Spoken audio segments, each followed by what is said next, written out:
கல்யாணி, நான் விறகு வெட்டுற வேலைக்கு போறேன். பார்த்து பத்திரமா இரு. சாயந்தரம் தான் வருவேன். சரிங்க, நீங்க பத்திரமா போயிட்டு வாங்க.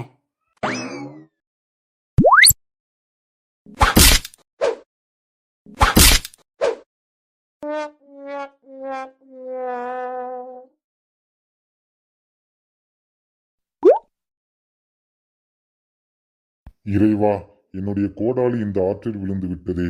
நான் என்ன செய்வேன்? இதை வைத்துதான் என்னுடைய குடும்பத்தை காப்பாற்ற முடியும். இறைவா, எனக்கு உதவி செய்யுங்கள் இறைவா. இறைவா, வந்துவிட்டீர்களா? வணங்குகிறேன் இறைவா.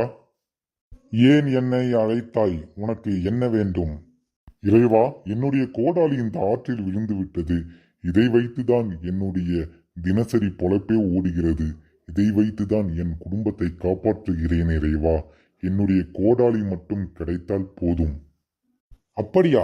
இந்த தங்க கோடாலி உன்னுடையதா? இது என்னுடையது இல்லை இறைவா. அப்போ இந்த வெள்ளி கோடாலி உன்னுடையதா? இல்லை இறைவா, இந்த வெள்ளி கோடாலியும் என்னுடையது இல்லை.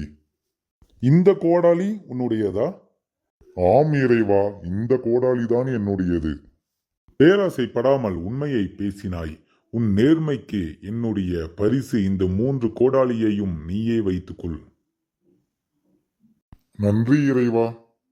இதேபோல் எப்பொழுதும் நீ நேர்மை தவறாமல் இருந்தால் உன்னுடைய வாழ்க்கை தரம் உயரும்.